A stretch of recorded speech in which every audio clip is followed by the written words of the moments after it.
Πάμε να αλλάξουμε κλίμα τώρα. Πάμε. Θα πάμε στο Δημαρχείο, όπου εκεί θα καλημερίσουμε, θα γνωρίσουμε βέβαια και θα καλημερίσουμε τον Αντιπρόεδρο του Συλλόγου Πνοής Ζωής για τα Παιδιά, τον Παναγιώτη Παπαδημητρίου, του συνδέσμου αυτού, ο οποίος είναι ένας πολύ σημαντικός σύνδεσμος. Θα γνωρίσουμε τον σύνδεσμο και με αφορμή, βέβαια, όπως μας είπε και η Σοφία Ξανθοπούλου το πρωί, τα εγγένεια του κοινωνικού πρωτοπολίου που έχει ο σύνδεσμος σήμερα. Καλή σας μέρα, κύριε Παπαδημητρίου. Καλημέρα σας και χρόνια πολλά. Χρόνια πολλά και σε εσάς. Καλή χρονιά. Ενώνετε τις δυνάμεις σας για τα παιδιά. Ευχαριστούμε. Θα ήθελα να ευχηθώ υγεία, ευτυχία σε εσάς και σε όλο τον κόσμο και πρέπει αυτές τις μέρες, τις δύσκολες μέρες που περνάμε, να είμαστε όλοι ενωμένοι και να προσπαθούμε να βοηθάμε ο ένας τον άλλον. Οι πιο δυνατοί, τους πιο άπορους, τους πιο δυστυχισμένους και όλοι μαζί θα καταφέρουμε να περάσουμε αυτή την κρίση. Κύριε Παπαδημητρίου, έχει εξαιρετικό ενδιαφέρον να μας πείτε πώς δημιουργήθηκε ο σύνδεσμος αυτός, την ιστορία. Βεβαίως. Ο σύνδεσμος ξεκίνησε το 2005 στην Κύπρο, για τα παιδιά της Κύπρου. Ήταν κάποιες προσωπικές, είχε κάποια προσωπικά προβλήματα η πρόεδρος του συνδέσμου, η κυρία Βάσου Λουκά, και όλοι μαζί βοηθήσαμε. Και τότε διαπιστώσαμε ότι δεν υπήρχε κάποιος θεσμός, κάποια οργάνωση για τα παιδιά. Σώθηκε ένα παιδί, να το πούμε έτσι απλά, έτσι, συντομία, κύριε Παπαδημητρίου. Στείλαμε παιδί στο εξωτερικό και στη συνέχεια πάρα πολλοί κόσμος απευθυνόταν σε εμάς και μας ζητούσε τη βοήθεια. Τότε διαπιστώσαμε ότι δεν υπήρχε κάποιος φορέας, κάποια οργάνωση για τα παιδιά. Και ξεκινήσαμε και ιδρύσαμε το Σύνδεσμο Πνοής Ζωής για τα Παιδιά. Στη συνέχεια όμως ήρθαμε εδώ το 2008 και ξεκινήσαμε, κάναμε το Σύνδεσμο Πνοής Ζωής για τα Παιδιά Ελλάδος. Ο σύνδεσμος αφορά τα παιδιά της Ελλάδος εδώ πέρα και βοηθάει. Να σας πω τι ακριβώς κάνει ο σύνδεσμος. Ο σύνδεσμος ασχολείται με άρρωστα και άπορα παιδιά. Δηλαδή υπάρχουν οικογένειες με άρρωστα παιδιά και άπορα, τις οποίες τις συντηρούμε μηνιαίως με κάποιο χρηματικό ποσό. Εκτός αυτού τους βοηθάμε με κάποια τρόφιμα, ρούχα, οτιδήποτε. Πληρώνουμε τα έξοδά τους σε φροντιστήρια ή ακόμα σε κάποιες εξετάσεις ιατρικές που δεν μπορούν να πληρώσουν. Σπουδαία οικονομική στήριξη παρέχεται. Προσπαθούμε ό,τι μπορούμε να κάνουμε. Εκτός αυτού, βοηθάμε σε ιδρύματα, νοσοκομεία. Παραδείγματος χάρη στο παιδικό χωριό SOS πηγαίνουν πράγματα, ρούχα, οτιδήποτε. Στον Άγιο Στυλιανό, καθώς επίσης στο νοσοκομείο, στο Ιπποκράτιο, έχουμε δώσει 9 κρεβάτια ηλεκτρικά και έχουμε σκοπό να δώσουμε άλλα 9 κρεβάτια. Είναι πάρα πολλές οι δραστηριότητες του συνδέσμου. Έχουμε πάει παιδιά για διακοπές, 35 παιδιά με τις οικογένειές τους, κάναμε κρουαζιάρες στα ελληνικά νησιά και πάρα πολλές δραστηριότητες που δεν μπορώ αυτή τη στιγμή. Πάρα πολλά χρήματα διαθέτετε και απορώ πώς καταφέρνετε και τα συγκεντρώνετε ακριβώς. Τα μόνα έσοδα του συνδέσμου είναι, σαν σύνδεσμος βγάζουμε τα περιοδικά μας, είναι από την πώληση των περιοδικών που γίνεται με εθελοντές μας. Και εκτός αυτού έχουμε κάποιους φορείς οι οποίοι μας βοηθάνε κάποιες στιγμές, όπως είναι ο Μακεδονικός που μας έδωσε ρούχα και τρόφιμα, όπως είναι η Αναγέννηση πάλι που μας έδωσε τρόφιμα, είναι ο Σύνδεσμος Κατοίκων Χαριλάου που μας βοηθάει είτε με φάρμακα είτε με τρόφιμα και κάποιοι άλλοι φορείς, όπως είναι μάλλον και από το Πανεπιστήμιο, οι εργαζόμενοι στο Πανεπιστήμιο Μακεδονίας και πάρα πολλοί άλλοι. Από ό,τι καταλαβαίνω, κύριε Παπαδημητρίου, εκτός από τους φορείς οι οποίοι μπορούν να σας ενισχύσουν οικονομικά ή σε τρόφιμα ή και κάποια άλλα είδη, κάποιος που ενδιαφέρεται εθελοντικά να προσφέρει το χρόνο του βοηθώντας σας μπορεί να το κάνει επίσης, έτσι. Βεβαίως. Έχουμε αρκετούς εθελοντές, οι οποίοι έρχονται να σκεφτείτε ότι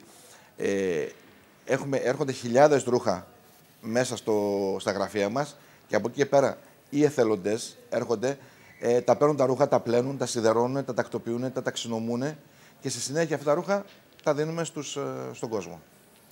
Μάλιστα. Είναι πάρα πολύ ευχάριστο και δυσυγκινητικό το γεγονός ότι καταφέρνει να συσπυρώσει αυτή η προσπάθεια χρήμα και χρόνο, δύο πολύτιμα αγαθά για όλους μας αυτές τις μέρες. Έτσι, προκειμένου να βοηθηθούν συνάνθρωποι μας μέσα από το στοιχείο βεβαίως της αμοιβαιότητας. Έτσι ακριβώς. Και ένα αποτέλεσμα είναι και το κοινωνικό πρωτοπολείο που εγκαινιάζεται σήμερα. Στην περιοχή της Χαριλάου διαλέξατε. Ναι. Είναι κοντά στα γραφεία μας γι' αυτό.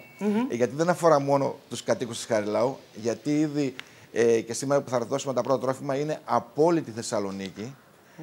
Από Εύωσμο, από Αμπελόκηπους, από όλες τις περιοχές της Θεσσαλονίκης κόσμος. Απλώς το κοινωνικό παντοπολείο το κάναμε να είναι κοντά στα γραφεία μας, να μπορούμε άνετα να το ανοίγουμε, να το λειτουργούμε. Ποιοι θα έχουν πρόσβαση σε αυτό? Θα έχουν άπορες οικογένειες, άπορες και πολύτεκνες οικογένειες. Σε αυτό το τομέα συνεργαζόμαστε με φορείς όπως είναι η Περιφέρεια να μας δώσει κάποιες οικογένειες, είναι κάποια σχολεία να μας δώσουν κάποιες άπορες οικογένειες με μαθητές, είναι οι εκκλησίες και γενικά οι δήμοι και κάποιοι φορείς από εκεί μας δίνουν τις οικογένειες και από εκεί πέρα εμείς τους ειδοποιούμε, έρχονται, τους δίνουμε τρόφιμα, επιλέγουν ρούχα, υποδήματα, παιχνίδια, τα πάντα. Έχουμε μέχρι παιδικά καθίσματα, έχουμε καθίσματα αυτοκινήτου, τα πάντα. Μπράβο, πώς ανταπεξέρχεστε, εγώ αναρωτιέμαι, γιατί φαντάζομαι ότι οι ανάγκες, οι οικογένειες που βρίσκονται στη θέση αυτή, που ζητούν τη βοήθειά σας, είναι αυξημένες. Ακριβώς. Και αναρωτιόμαστε αν υπάρχουν κάποιες προϋποθέσεις, αν αυτές οι οικογένειες, ας πούμε, θα μπορούν να συντηρηθούν έτσι, σε επίπεδο διανομής τροφίμων για συγκεκριμένα χρονικά διαστήματα ή για όσο έχουν ανάγκη. Δεν ξέρω πώς θα έχετε τακτοποιήσει. Κοιτάξτε, να σας πω κάτι. Εμείς μπορούμε σύμφωνα με τις δυνατότητές μας. Όταν έχουμε μεγάλες ποσότητες τροφίμων, καλούμε περισσότερο κόσμο να έρθει να τα παραλάβει. Εμείς σίγουρα θα προσπαθήσουμε τώρα στη συνέχεια και από διάφορους φορούς ή από σούπερ μάρκετ, οτιδήποτε να συγκεντρώσουμε περισσότερο τρόφιμα, ώστε να καλύψουμε περισσότερες οικογένειες.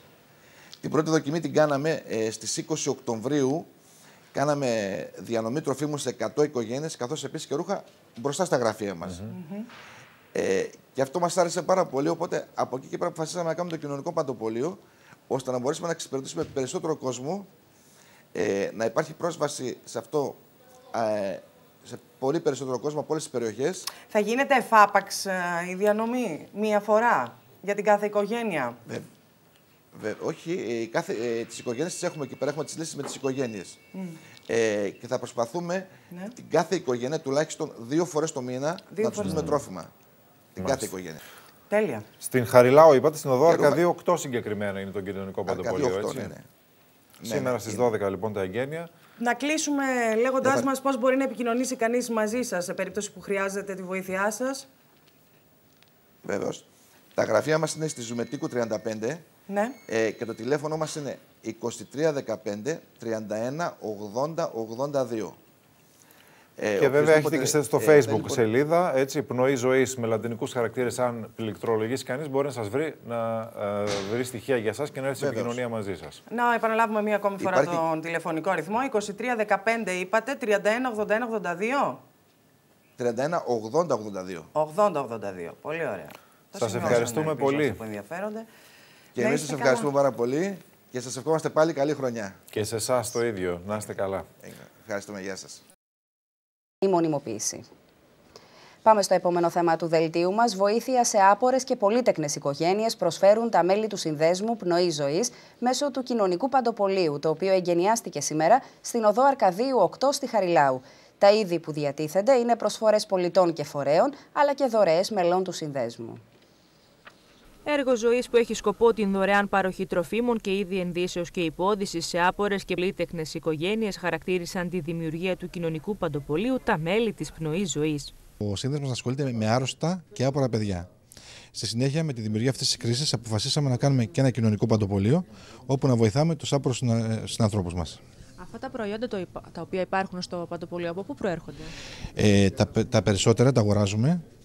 Και πάρα πολλά προϊόντα τα δίνουν κάποιοι άλλοι σύλλογοι, σύνδεσμοι που μας βοηθάνε, όπως είναι ο Σύλλογος Κατοίκων Χαριλάου, όπως είναι η Αναγέννηση, όπως είναι ο Μακεδονικός, όπως είναι οι εργαζόμενοι στο Πανεπιστήμιο Μακεδονία και βασικά και η Περιφέρεια. Τα εγγένεια του κοινωνικού παντοπολείου έγιναν από τον Αντιπεριφερειάρχη Θεσσαλονίκης Γιώργο Τζαμασλή.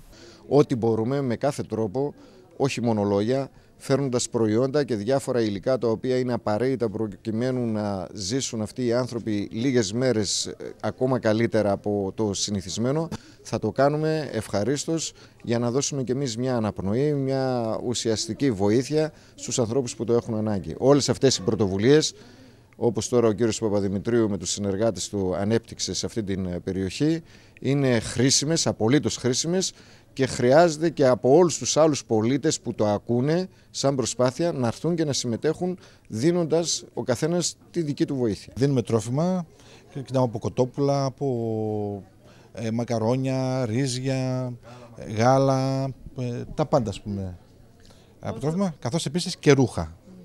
Πώς σας προβληματίζει ότι γίνονται περισσότεροι αυτοί που χρειάζονται τέτοιες βοήθεια?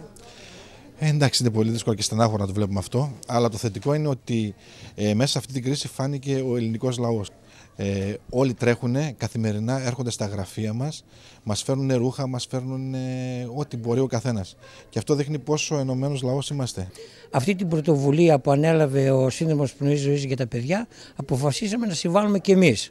Όπου συγκεντρώνεται στο χώρο της αίθουσας τέχνης και πολιτισμού του Κοινωνικού Συνδέσμου Κατοίκων Χαριλάου τρόφιμα, ρούχα και φάρμακα, όπου συνεργαζόμαστε και με το Κοινωνικό Πολιατρείο και με τους γιατρούς του κόσμου.